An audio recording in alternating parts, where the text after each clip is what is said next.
Olá pessoal, tudo bem? Mais um nosso podcast, sempre recebendo amigos, evidentemente, mas hoje eu estou feliz da vida porque eu estou recebendo uma super amiga, uma super advogada, uma super tabelião, uma super mulher. Como é que você está, minha querida? Bom Tudo dia, bem? Muito bem, muito obrigada. Que bom que você veio. Um prazer estar aqui. Então, um prazer enorme.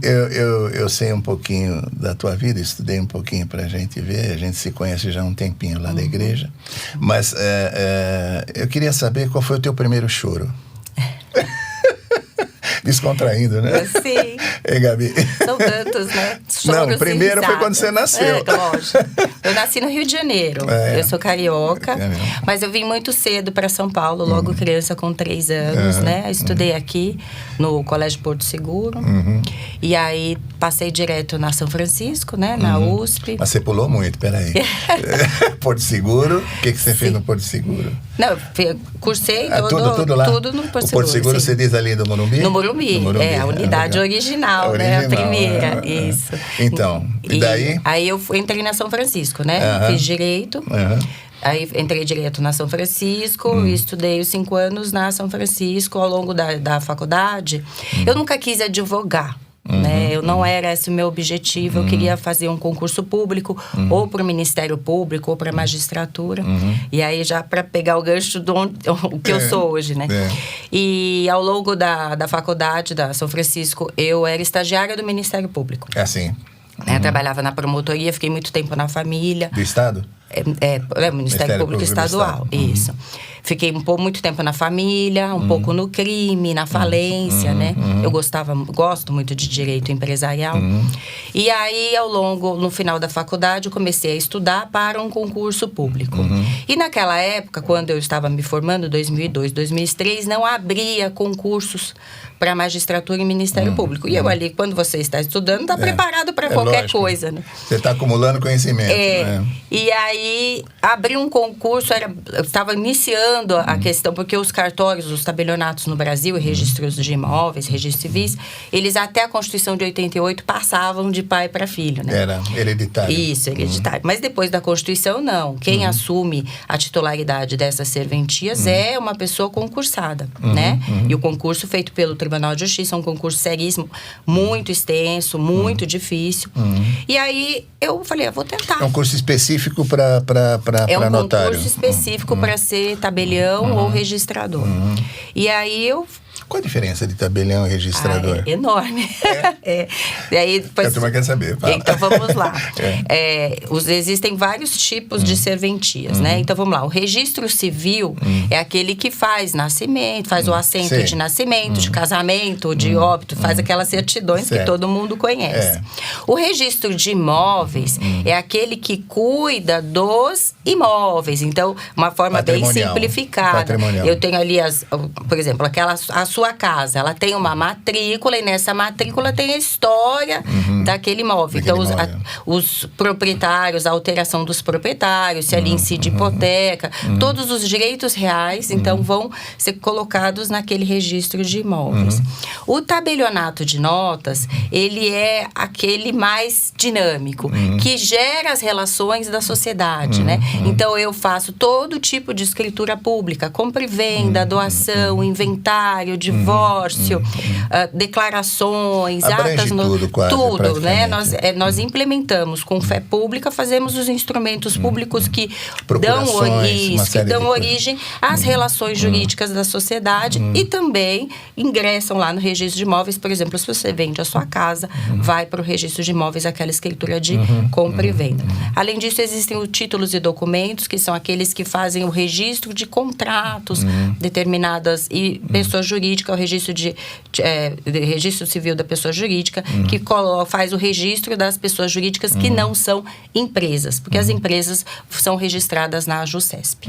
Então, essas são as diferenças. Então, são várias especialidades diferentes, mas é um concurso só, e aí você vai prestando para essas especialidades conforme as vagas. Isso é concurso público? É um concurso público. Vagas que se abrem e depois você é para determinado cartório, ou você, depois de aprovado, escolhe ou tem vaga? Como é que funciona? Pela lista de classificação. O primeiro colocado, o segundo ele vai escolhendo pela lista de classificação, eles escolhem. A vantagem pela classificação que ele teve no concurso que prestou, para escolher um cartório que ele acha que é mais conveniente para ele e tal, dentro da proximidade da casa, por aí mais ou menos. Né? O tamanho da serventia, enfim, tem a lista de serventias vagas, né? E aí ele vai escolher do que está vago. É estadual. Estadual. Mas é até que a pessoa faleça, ou como é que funciona? Sim, eu posso ficar... Ou tem um determinado período que ela e depois para, não? Não, até ela se aposentar, até ela falecer, ou ela se afastar, renunciar. Então, é direto. Sim. É casada? Eu sou divorciada. Divorciada. Sim. Filhos? Eu tenho 2 filhas. Dá o nominho delas. Valentina, que tem 15 anos, e a Isabela, que tem 17 anos. Estão seguindo a carreira, não? Não. Eu não quero que elas sigam, não. Uma carreira muito pesada. Você sabe que é muito difícil. Hoje em dia... Você não vai querer isso para um filho, não. Eu acho que hoje em dia estudar o direito no Brasil é um pouco complicado. É muito complicado. Não vamos nem entrar nessa questão da segurança jurídica. Melhor não. Melhor não, exato. Agora, você não é só, como você falou bem, a advocacia é uma pequena parte do que você faz. Sim. Você tem 9 livros escritos. Sim. Eu sempre gostei muito de Fala sobre estudar. Os livros. Sim. Então, aí... Você é brasileira? Fala sobre cultura, pelo amor de Deus. Pois é. Na verdade, é uma paixão, né? Escrever. Eu tenho uma tia que é professora e ela sempre me incentivou desde criança a ler. Eu sempre gostei muito de ler. Também, que a Carmen Perrota. Ela vai gostar. Carminha, que é minha madrinha, inclusive. Eu digo que ela é minha fada madrinha. Porque ela que iniciou, assim, o meu interesse por ler. Despertou o interesse por isso, né? Pela escrita, de fato. É a boa escrita, a boa leitura. E aí, como eu estava dizendo, eu tentei, fui passando no concurso de cartórios e quando eu assumi... Eles estão colocando... então, quando eu assumi o que era ser tabeliã, então, tudo que eu podia fazer, aí eu me encantei. Hoje eu sou apaixonada, sou há 20 anos, né? Tabeliã, então... Você é onde você Eu sou tabeliã de São Roque. São Roque. É um só que tem lá? Tem 2, 3? Tem 2. Eu sou a tabeliã de notas e protestos da cidade. E, então, desde a faculdade, e aí eu me tornei tabeliã e continuei estudando, né? Eu fiz doutorado na São Francisco e ao longo do doutorado eu dou aula de direito de família, direito às sucessões. Então, nunca parei de estudar. Você dá aula lá na São Francisco? Não, às vezes eu dou na São Francisco, os professores me chamam, eu auxilio para dar aula para os alunos, eu gosto muito, mas eu dou aula em cursos de graduação e pós-graduação. Legal. Então, e os livros? É tudo técnico ou você fez algum romance, alguma coisa? Não, tudo técnico. Por que não? Olha, eu vou ser sincera. Você escreve tão bem. Eu estou pensando seriamente em escrever um livro infantil. Acho que se eu for para outra área que não a jurídica, eu vou começar com os livros infantis. Porque quando as minhas filhas eram crianças, eu criava histórias, né? E eu pensava comigo, poxa, eu podia escrever essa história que eu criei agora. Aí eu tenho algumas ainda guardadas na cabeça. Eu falei, eu ainda vou escrever esses livros infantis. É bom. Esse livro especificamente o último que você lançou, né? É um livro que engloba o favorecimento de muita gente, né, que queira um esclarecimento sobre tudo, né, na vida, né, uma coisa assim. Explica o que você quis falar com esse livro, que é esse Procuração para Cuidados de Saúde. Na verdade, Alexandre, isso aqui condensa a minha missão de vida. Eu acho que, né, eu te conheço da igreja, nós fazemos parte dessa comunidade cristã. E isso eu tenho como uma missão de vida para poder ajudar as pessoas e principalmente os pacientes terminais. Vou te contar como que começou isso, porque lá atrás... Era isso que eu queria mesmo. E o pessoal tá vendo também. Tá curioso, né? Porque... É maravilhoso isso. Quando eu comecei, eu sou tabeliã, certo? Então, assim, as pessoas pouco sabem, mas tabeliã, uma das coisas que eu mais faço é fazer testamento. Todo dia, quase, eu faço um testamento. E aí, então, eu sou muito chamada, por exemplo, para ir na Santa Casa, no hospital ou em casa da pessoa, porque ela... Às vezes, no último momento, ela tem que estabelecer aquelas últimas desejos, né? Vontades. Que ela quer estabelecer as últimas vontades. E eu sempre fui chamada e eu faço com o maior prazer do mundo. Mas comecei a me incomodar demais desde o começo, porque a pessoa estava ali naquela situação que eu tinha certeza que não era onde ela gostaria de estar, que não era com quem ela gostaria de estar, que não era tendo o tratamento que ela gostaria. Mas a preocupação dela naquele momento, qual que era? a briga entre os meus filhos. Eu preciso partilhar os meus bens, porque eu tenho que evitar, porque sempre tem aqueles agregados que vão causar problema. Agregados, a gente chama aí os genros, as noras. Isso é um fato, né? Eu trabalho com isso todos os dias, eu vejo. Então, assim, a preocupação era sempre com quem vão ficar os meus bens. Com quem... Eu pensava assim, gente, mas os bens, por que ele está preocupado com o patrimônio? Ele devia estar preocupado com ele no final de vida. E aí, isso me instigou. Eu falei, não, eu vou estudar a fundo, porque existem documentos em que eu posso fazer escolhas, em que eu posso escolher onde eu quero estar, que tratamento que eu quero ter, com quem que eu quero ficar, né? Principalmente em final de vida, mas em outras situações, por exemplo, hoje nós estamos, graças a Deus, absolutamente saudáveis, mas eu posso sair daqui, sofrer um acidente e ficar 6 meses em coma, incomunicável. E aí? Quem vai fazer essas escolhas médicas por mim? Quem vai cuidar das minhas coisas, né? As pessoas não pensam nisso. Por quê? Porque as pessoas acham que principalmente... Nunca é comigo. E no Brasil, principalmente... É sempre o outro que aconteceu, mas não é comigo. Elas têm um tabu, né? Elas têm um medo de falar de morte, um pensamento pequeno no sentido de que, se eu falar desse assunto, atrai. Uma bobagem, uma bobagem. Muito pelo contrário. Eu sempre, e desde o começo, quando eu estudei isso a fundo, e eu fui na cultura oriental, na ocidental, quando eu entendo a finitude, quando eu tenho a certeza de que, poxa, o fim virá, eu posso me preparar para ele, eu começo a enxergar o meu presente e a viver o meu presente de uma forma muito melhor, muito mais bonita, e eu fico segura. Por quê? Porque aquelas escolhas, e se eu chegar no momento em que eu não puder mais falar, não puder mais me manifestar, eu fiz as escolhas e eu vou ser tratada como eu gostaria. E aí, sim, eu comecei a estudar esses documentos, né? E são documentos que eu faço. E aí o principal deles chama-se Diretiva Antecipada de Vontade. Isso é um tipo de Diretiva Antecipada de Vontade. DAV. A gente abrevia como DAV.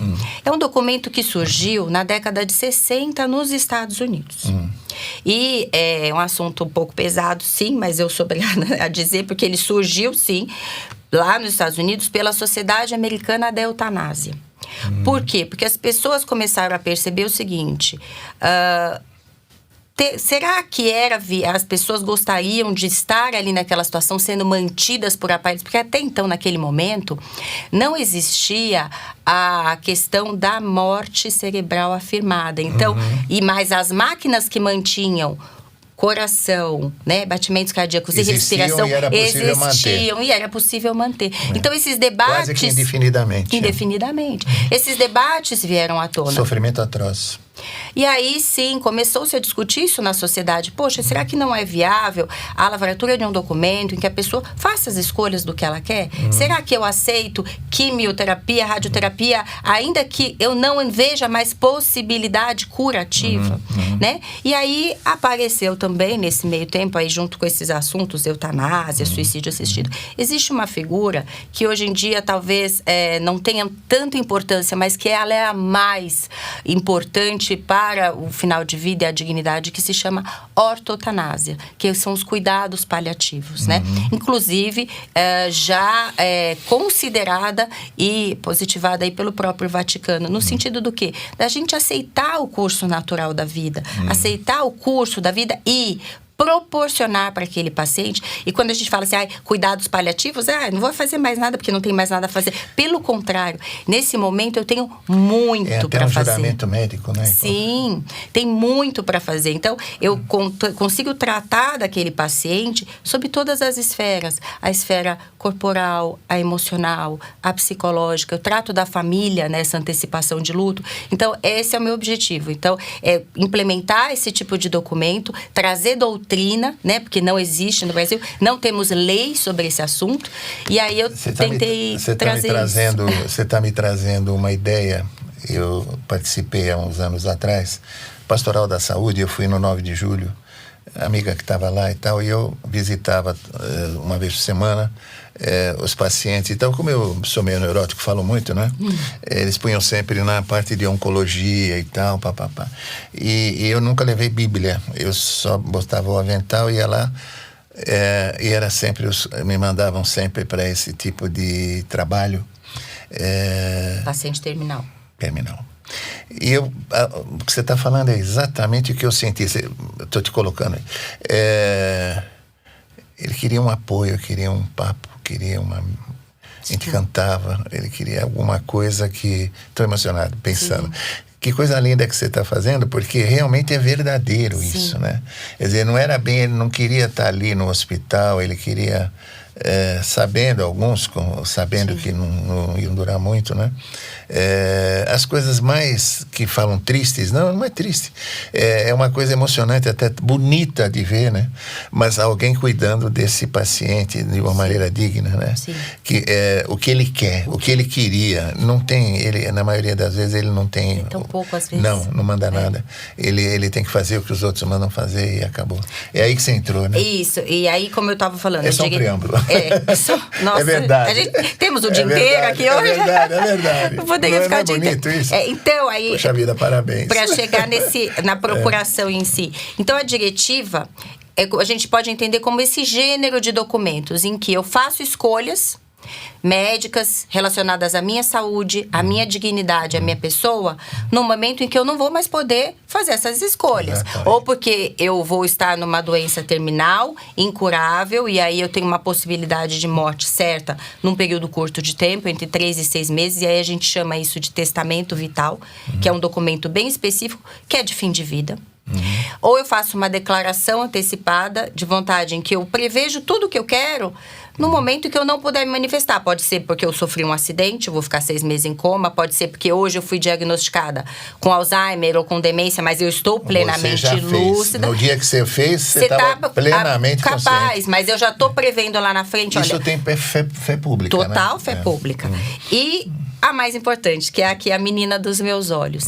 Independentemente das escolhas que eu vou fazer, você concorda comigo que é difícil também pensar tudo? Lógico que sim. Mas eu sei a pessoa que eu amo e que eu confio. E eu sei que se ela estiver ali do meu lado e eu não puder mais fazer as minhas escolhas, ela vai fazer as escolhas que eu gostaria. Você determinou que ela faça. Que ela aceitou fazer. Ela é a minha voz quando eu não tiver mais essa voz. Esse é o procurador para cuidar de saúde. Os dois assinam esse documento? Eu gosto que ele assine. O que propõe e o que fica e o que recebe. Porque, na verdade, é um comprometimento, né? Exatamente. Vocês estão selando ali um comprometimento, olha, deixa que eu vou cuidar de você. Uma pergunta, Linda. Como é que você sabe que aquilo que foi falado é verdadeiro? Por exemplo, eu quero fazer, você é minha procuradora, não é o nome? Como é que você sabe que você é minha procuradora por minha vontade mesmo, ou não foi algum interessado financeiramente falando, não, põe a Gabi, você entendeu onde eu quero chegar? Você vê esse tipo de coisa, não? Por isso que eu escrevi esse livro, porque existe uma situação clássica. Você entendeu a minha ideia, né? E essa situação Brasil, né? A situação clássica que eu chamo de campo de batalha. Por que é o campo de batalha? Imagine, sabe por quê? O campo de batalha ele se dá no corredor do hospital. E essa é a minha tese a minha tese de doutorado é justamente essa. O campo de batalha está ali no corredor do hospital.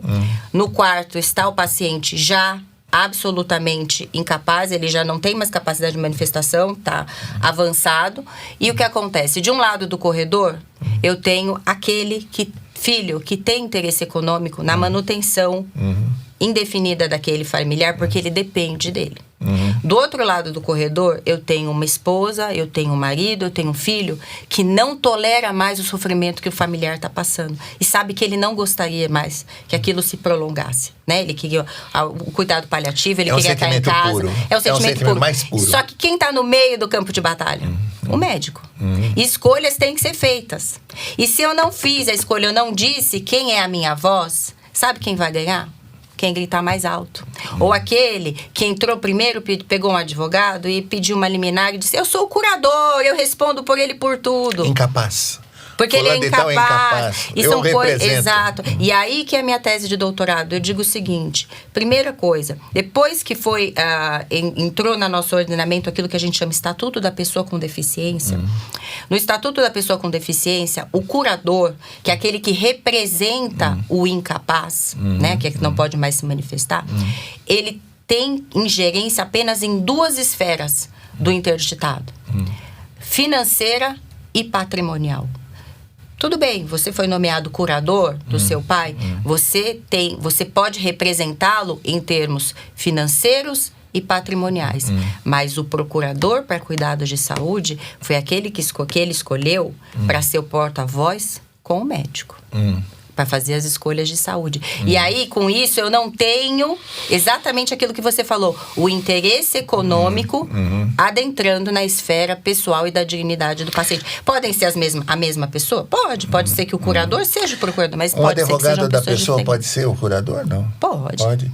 Mesmo na verdade, o Código Civil, se não me falha a memória, é 1775, a gente tem costume de saber de qual. Ele elenca a lista de pessoas que podem ser os curadores. Primeiro é o cônjuge, depois ascendentes, pai e mãe, e depois filhos. Mas olha como a lei é falha, aberta, subjetiva. Ela fala assim, o filho mais apto. Mas o que é o filho mais apto para ser curador? O que corre mais? Exato. O que fala inglês.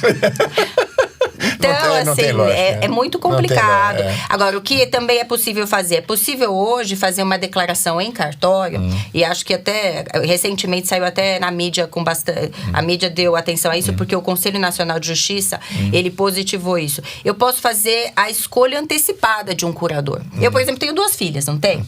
Eu gostaria que uma fosse a minha procuradora de saúde, mas jamais a minha curadora. E eu gostaria que outra fosse a curadora. Mexesse no patrimônio.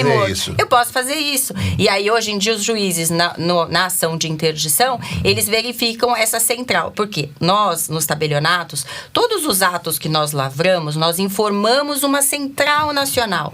Então, se você for lá do meu cartório e fizer o seu testamento comigo, eu vou informar para essa central. O juiz vai ter na mão o seu documento. Se você for um cartório e fizer uma compra e venda, você acessar essa central, você vai verificar lá a sua compra. Se você fizer uma diretiva antecipada, vai constar nessa central. Uma pergunta técnica. Existe um cartório aqui em São Paulo que é obrigatório, eu não sei se é verdade, estou te perguntando, que todas as interdições têm que ser registradas nesse cartório, é isso? Na verdade, quando você é interditado, a sua interdição, ela é registrada junto da sua certidão de nascimento. Então, vai aonde você está registrado. Ah, é? Isso. Porque tem um cartório ali no centro. Na Sé. Ele é o primeiro subdistrito. É que ele tem um livro específico, é o livro E, que coloca tudo isso. É obrigatório o registro lá? Sim. Se não tiver registrado lá, tem valor? Tem valor, porque, na verdade, tem uma sentença transitada em julgado. A partir do momento que você tem uma sentença de interdição, isso está valendo e você tem uma nomeação de curador. Mas para a segurança jurídica, para a publicidade, aquele que a gente chama efeito erga omnes, perante todos, como é que o herdeiro saberá se esse cidadão tem ou não essa... Quando sai, porque tudo é relacionado. Em que lugar ele pode saber, por exemplo? Só pedir a sua certidão. Porque quando você tem uma certidão de nascimento... Querida? Eu estou falando porque a turma quer saber. Não. Isso deve estar alvoroçando. Não. Por exemplo, você faleceu, a sua certidão de óbito, ela tem que espelhar tudo o anterior. Você pode reparar que quando sai uma certidão de óbito, nela consta quantas vezes você foi casado com quem, deixou quantos filhos. Tá? E aí a gente vai voltando. Então você pega a sua certidão de casamento, você pega a sua certidão de nascimento, nela tem a averbação da sua interdição, tudo. Mas veja bem. É obrigatório? Sim. Senão não essa comunicação é automática. É automática? Hoje em dia ela é automática pelo sistema. Se você tirar... Bom, mas de repente o camarada não nasceu aqui no Brasil. Mas certidão de nascimento não é daqui. Quando não é daqui, por exemplo, ele nasceu e traz pra cá, vai lá pra Sé, onde você falou, nesse livro. Se não tiver na Sé, não tem. Mas aí o estrangeiro é normal. O estrangeiro, ele tem o documento dele de estrangeiro. Sim, mas onde é que vai tirar a certidão, por exemplo? Mas se ele morreu aqui, a certidão de óbito dele, ele vai existir. Mas a certidão de óbito não vai constar? Não. Aí o nascimento, não. Não. Então, como é que ele vai saber se tem a curatela ou não? Mas não importa depois que ele morreu se ele era interditado, né? Não? Não tem porque valor. O que importa, a interdição, ela importa durante a vida. Por quê? Porque a pessoa é representada. E os bens desse cidadão? E os bens desse cidadão?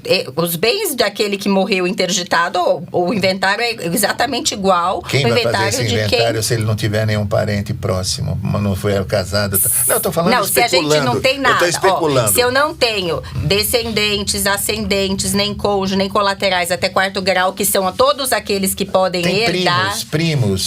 A nossa regra sucessória até colateral até 4º grau. Não tem, é aquilo que a gente chama de herança jacente e vacante. Ela vai pro Estado. Ah, é?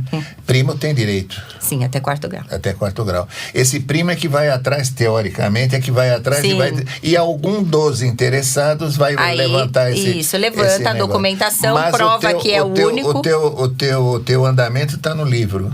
Quer dizer, esse tipo de documento que esse cidadão fez em vida, sim, quer dizer, você dá fé pública de que isso existiu e foi antes que ele tivesse nenhum tipo de problema que o impedisse de ter livre manifestação de vontade.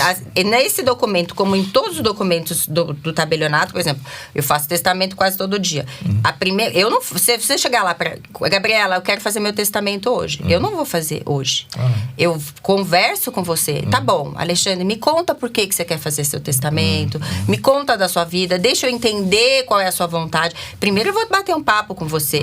Eu vou fazer a aferição da sua manifestação de vontade, se ela é livre, se você tem coalizão, assim, né, suas ideias estão conectadas, entender... Você não delega isso para ninguém. Já. É pessoal, sou eu mesma que faço, eu não é porque você que vai dar fé pública. E aí eu vou marcar uma outra data para você vir. Tão bonito isso.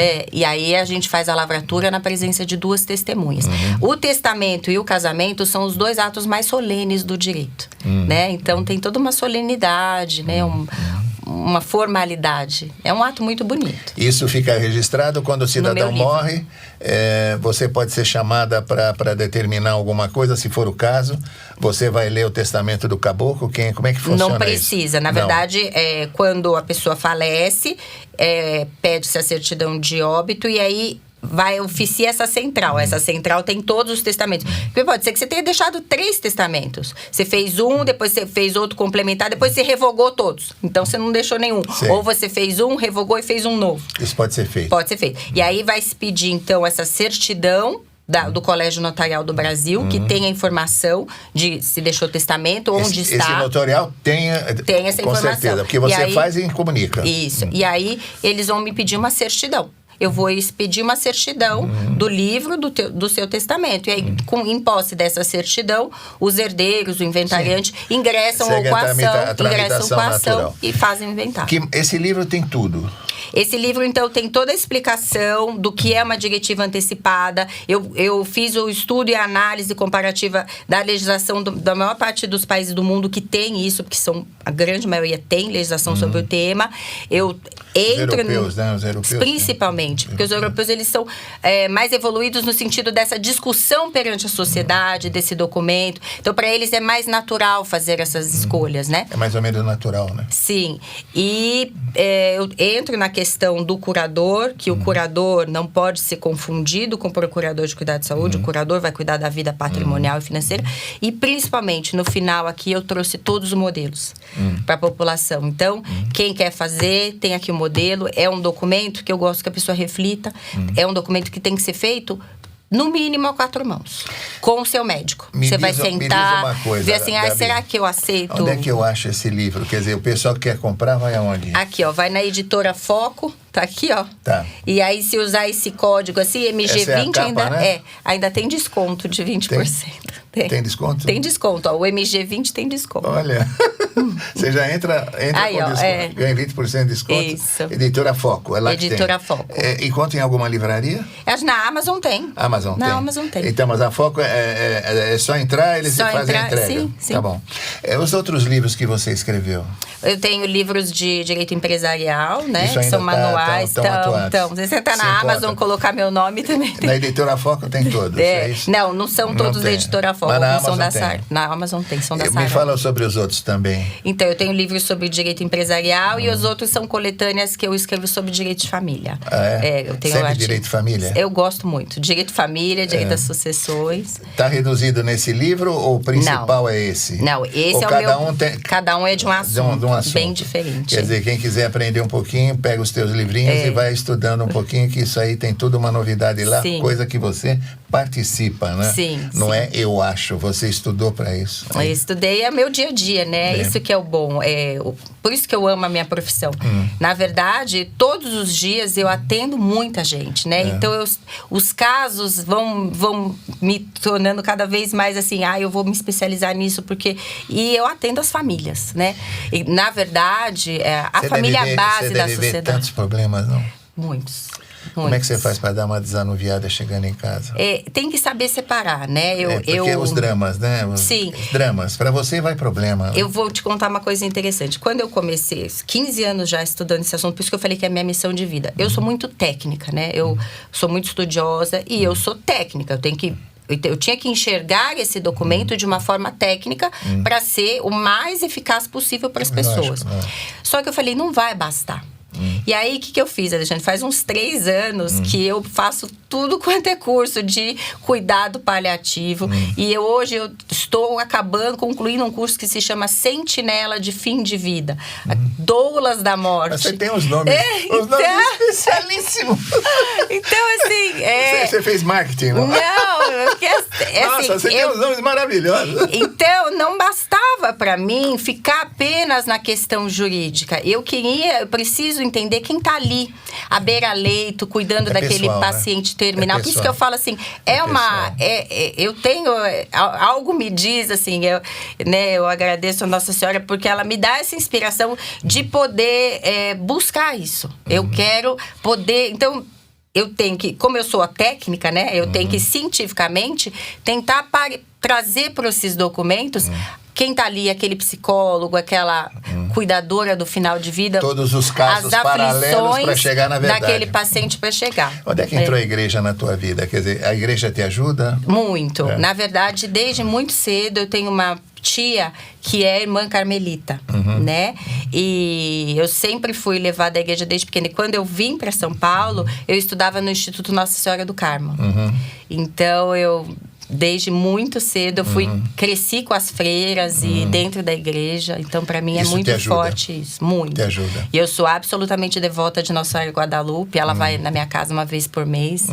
Então, sem a igreja, acho que não dá para viver. Sem ouvir você cantar todo domingo, que é muito bom. Isso aí você precisa ir no médico também. Não, é muito bom. Como é que chama que cuida da... Não, muito bom. É muito bom que você vá. Você tem um sorriso especial. Muito Quer dizer, você transmite coisa boa, gozada. Ai, obrigada. É verdade isso mesmo. Obrigada. Transmite verdade, é uma coisa bacana isso, né? Então, pessoal, vamos lá pegar esse livro da nossa amiga Gabi.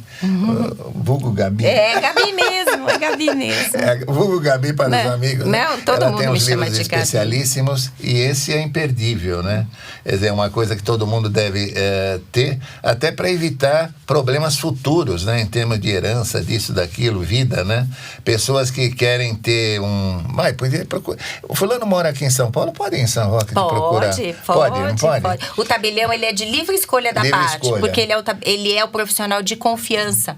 Então, se a pessoa de Manaus quiser fazer o testamento comigo, ela indo lá falando comigo, eu faço, porque ela confia em mim. Desse papo que nós estamos tendo aqui, as pessoas que forem ver o nosso programinha, com o maior prazer. Com certeza vão levantar uma hipótese. Pô, vou procurar essa senhora porque está falando o que eu quero escutar. É a verdade. Então, eu vou me auxiliar com ela, né? Quer dizer, pode? Fulano mora no Morumbi, pode ir lá? Deve. Tem meu e-mail aqui, eu acho que eles colocaram meu e-mail. É só me mandar o e-mail, a gente marca uma reunião. Eu atendo com o maior prazer. Eu atendo muita gente, né? E às vezes, sabe... Você atende em residência? Atendo, muito. Às vezes... A mesma coisa que no cartório? Sim, às vezes validade jurídica igual? Sim, eu coloco que eu fui né? em diligência. Tem gente que não pode sair de casa. É lógico. Que tem que eu tenho que ir em casa. Durante a Covid, eu não parei de trabalhar nem um dia na Covid. Nossa. Eu dei férias para os meus funcionários e eu fiquei ali na porta, por quê? Porque as pessoas estavam no hospital sem respirar e precisavam... E precisava ir alguém ao banco sacar o dinheiro para comprar o remédio. Eu falei assim, não posso. E assim, Deus me iluminou e eu não fiquei doente. Eu aguentei firme e forte na porta do cartório durante a pandemia inteira e ajudei muitas pessoas, porque elas precisavam dos documentos. Né? Tava tudo fechado, enfim. Mas com o maior prazer, as pessoas querem ser, às vezes, só ouvidas. Né? Às vezes chegam lá, eu preciso de um documento. Ela não precisava de documento, ela precisava que alguém a escutasse. Um apoio. Então, assim, isso é que eu acho mais bonito na minha profissão, que eu tô ali para ajudar, sabe? Para acrescentar. Pessoal, se precisarem e tiverem alguma dúvida, por favor, falem com essa senhora, essa moça senhora, aqui. Não. Essa moça, já corrigi. Essa moça Não, porque eu não posso te chamar de Gabi só, não, porque você tem 9 livros, tá beleza. Não, tem que ter respeito pela minha amiga. Então, procurem, porque vocês podem ter uma solução de vida, vida futura, tá bom? Foi bom que você veio. Ai, que bom. Foi uma delícia. Comprem esse livro. Comprem mesmo esse livro, porque isso vai ajudar na vossa vida futura, a vida de hoje. Sim. E depois que você deve fazer um documento desse, que você sabe que está tranquilo, deve te dar uma paz de espírito, não é a pessoa que faz isso? Olha, se eu te contar que... Né? Não tem uma pessoa que não faz esse documento e que não faz um testamento e que faz assim, ó. É isso que eu ia falar. É isso que eu ia falar. Que bom. Tirou um peso. Nossa, livre. Eu tô tão feliz, eu tô aliviada. E é uma coisa tão boba, né? Não custa. Não, é uma coisa interna que é muito importante. E tem muita gente, e não é só isso, tá? Eu até esqueci de falar aqui, ó. Por exemplo, tem gente que tem muito firme essa questão, que quer colocar... Como quer ser enterrada, se quer ser enterrada, se quer ser cremada, o que quer no velório, quem quer que esteja lá, quem não quer, se quer que cante uma música, tudo, isso tudo que você pode fazer essas escolhas e pode colocar nesse documento. Eu vou fazer um testamento com você só. Eu quero que no meu velório cante Nessun Dorma. Com Pavarotti. Pessoal, muito obrigado, minha querida amiga. Que bom que você veio. Eu que adorei, amei, de verdade. Foi muito bom. Foi bom mesmo. Muito, muito, muito. Fiquei feliz pra caramba. Eu também. Obrigada. Beijo. Pessoal, mais um Nosso Podcast. Até a próxima. Adorei essa aqui. Beijão.